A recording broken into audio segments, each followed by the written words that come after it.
देशातल्या आणि देशातल्या बातम्या आता सविस्तर पाहूया। अमेरिका आणि भारत यांच्यात व्यापार करारावर चर्चा सुरू असतानाच तिकडे ट्रम्प साहेबांचं टाळकं फिरलं। 30 जुलैला आधी 25% आणि मग 6 ऑगस्टला आणखी 25% टॅरिफ भारतीय मालावर लावण्यात आला। उद्यापासून 50% टॅरिफ लागू होणार आहे। टॅरिफचा हा फटका भारतीय अर्थव्यवस्थेला आणि पर्यायाने भारतीय जनतेला बसणार आहे। पण या परिस्थितीतही काही संधी आहेत आणि त्या साधण्यासाठी सरकार आणि भारतीय उद्योग जगत दोन्हीही सज्ज होत आहे। 27 ऑगस्ट म्हणजे गणेश चतुर्थीला सकाळी 9:31 अमेरिकेच्या गोदामातून बाहेर पडणाऱ्या भारतीय बनावटीच्या प्रत्येक वस्तूवर 50% टॅरिफ लावण्यात येणार आहे। अमेरिकेचे अध्यक्ष डोनाल्ड ट्रम्प यांनी आदेशावर एक दिवस आधीच सही केली आहे। भारताच्या मालावर आधीच अमेरिकेत 25% टॅरिफ लावण्यात आलाय। त्यात बुधवारपासून आणखी 25%ची भर पडणार आहे। रशियाकडून कच्चं तेल आयात करून भारतीय तेल कंपन्या नफेखोरी करतायत। शिवाय भारताने तेल खरेदी केल्याने रशियाला युक्रेन विरोधातील युद्धासाठी मोठी आर्थिक रसद मिळते असाही अमेरिकेचा आरोप आहे। त्यामुळे भारतावर अतिरिक्त कर लावण्यात येत असल्याचं अमेरिकेचं म्हणणं आहे।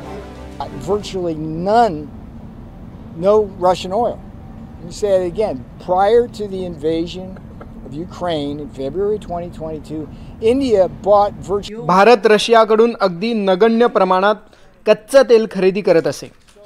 ऑक्टोबर 2022 मध्ये रशियाने युक्रेनवर हल्ला केला तोपर्यंत हे प्रमाण अगदी नगण्य होतं, म्हणजे एकूण गरजेच्या 1%पेक्षाही कमी। पण आता हे प्रमाण जवळपास 30 ते 35%वर पोहोचलंय। त्यामुळे त्यांच्या घरच्या चुली पेटवण्यासाठी, गाड्या चालवण्यासाठी त्यांना रशियाचं ऑइल हवंय आणि त्याचा अमेरिकेवर थेट परिणाम होतोय। अमेरिका आणि भारत यांच्या खूप मोठी व्यापार तूट आहे। त्यामुळे अमेरिकन कामगारांचं मोठं नुकसान होतंय। भारताला जो पैसा या व्यापारी तुटीतून मिळतो तो पैसा ते स्वस्तातलं तेल रशियाकडून खरेदी करतो। ते तेल रिफायनरीमध्ये शुद्धीकरण करून पुन्हा पैसे कमावले जातात। पण भारताकडून मिळणारा पैसा रशिया शस्त्र बनवण्यासाठी वापरतो आणि त्याच शस्त्रांनी युक्रेनचे नागरिक मारतो। हे सगळं अमानुष आहे। They kill Ukrainians, and so American taxpayers have to provide more aid, military style, to the Ukrainians. So that's insane. अमेरिकेच्या या आरोपांना भारतानेही सगळ्याच पातळीवरून उत्तर दिलंय। रशियावर युद्ध थांबवण्याचा दबाव टाकण्यासाठी जर भारताला टार्गेट केलं जाणार असेल तर भारतही स्वतःच्या जनतेचं हित जपेल असं भारतानं म्हटलंय। परराष्ट्र मंत्री एस जयशंकर यांनी गेल्या आठवड्यातच याविषयी पीटर नवरोंनी लावलेल्या आरोपांचं खंडन केलंय। To comment on a person, but let me comment on the subject. मला कोणत्याही एका व्यक्तीचा उल्लेख करायचा नाही, पण मी इथे एक गोष्ट नक्की सांगू इच्छितो की आम्ही रशियाकडनं सर्वाधिक कच्चे तेल घेणारा देश आहोत का? तर नाही, तो देश आहे चीन। The biggest purchasers of Russian LNG. आम्ही रशियाकडनं सर्वाधिक LNG खरेदी करणारा देश आहोत का? तर तसंही नाही। मला खात्री नाही, पण सर्वाधिक LNG खरेदी युरोपियन युनियनकडनं होते। 22. I think there are some countries to the south. We are a country. विशेष म्हणजे आम्ही अमेरिकेकडनंही कच्चं तेल घेतो, त्यामुळे त्यांचा आमच्यावर टॅरिफ लावण्याचा निर्णय अतर्क्य ठरतो। Stabilize the world energy markets, including buying oil from Russia. भारतावर सर्वात प्रथम अमेरिकेनं टॅरिफ लावला तो 30 जुलैला। अमेरिकेच्या अध्यक्षांनी भारतावर 25% टॅरिफ लावण्याची घोषणा केली। 7 ऑगस्ट पासून हा टॅरिफ भारतीय मालावर लागू झाला। त्यापूर्वी 6 ऑगस्टला रात्री रशियाच्या तेल खरेदीचं कारण देऊन भारतावर अतिरिक्त 25% टॅरिफची घोषणा झाली, पण त्याच्या अंमलबजावणीचा आदेश 27 म्हणजे बुधवारी येणं अपेक्षित होतं। ट्रम्प यांनी हा आदेश एक दिवस आधीच जारी केलाय। भारत आणि अमेरिकेमध्ये फेब्रुवारी ते जुलैच्या मध्यापर्यंत सुरू असलेल्या व्यापार करारावरील चर्चा सुद्धा आता थांबल्यात। आता पुढे या वाटाघाटींचं काय होणार असा प्रश्न निर्माण होतोय। हे सगळं अमेरिकेचं धोरण हे कसं अन्यायकारक आहे, कारण भारत जर रशियामधून तेल आणण्यामुळे त्यांच्या युद्धाला फंडिंग होतं असा अमेरिकेचा जो आरोप आहे, तर युरोपियन देश असू देत किंवा खुद्द अमेरिका हे सुद्धा सध्या रशियाकडून काही प्रमाणात काही तर मोठ्या प्रमाणात आयात करतात।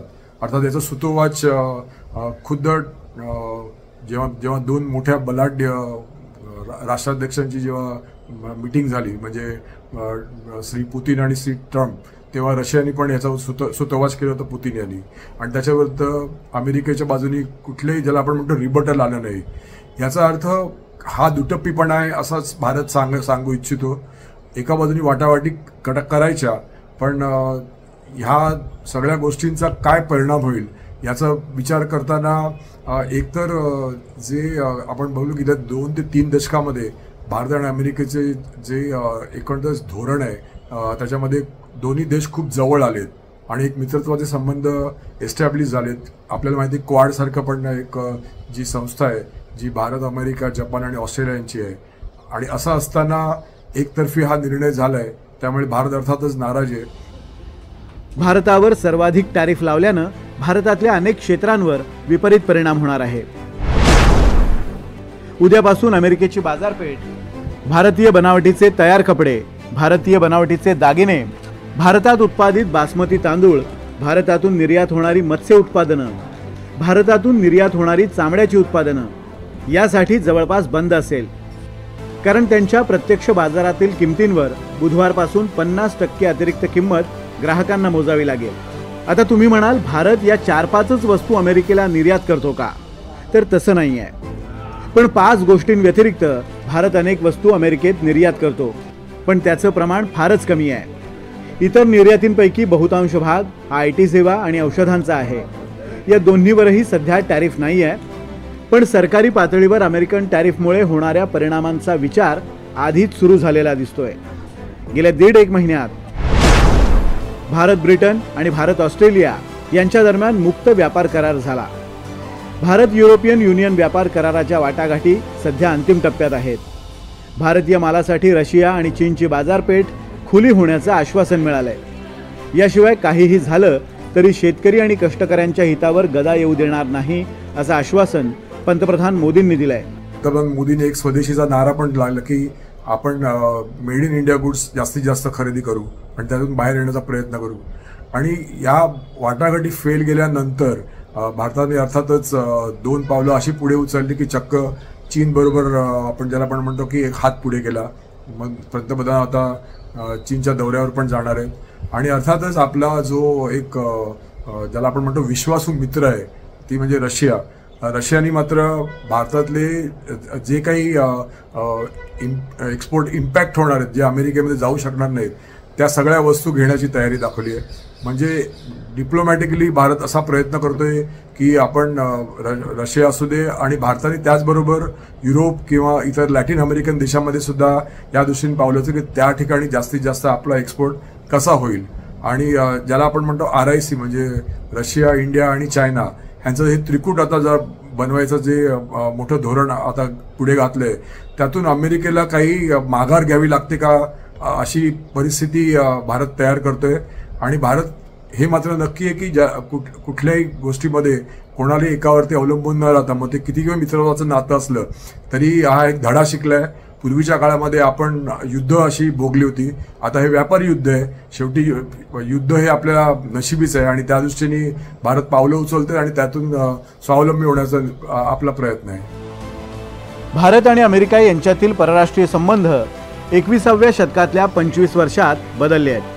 त्याआधी अमेरिकेनं नेहमीच पाकिस्तानला बळ दिलंय, पण गेल्या 25 वर्षात भारताची जागतिक पातळीवरील प्रतिमा बदलली आहे. भारत ही एक लोकशाही आर्थिक ताकद म्हणून नावारूपाला येते. शिवाय बहुध्रुवीय परराष्ट्रीय रचनेसाठी चीन, रशियासोबतच भारतही मोठ्या हिरिरीनं पुढाकार घेतोय.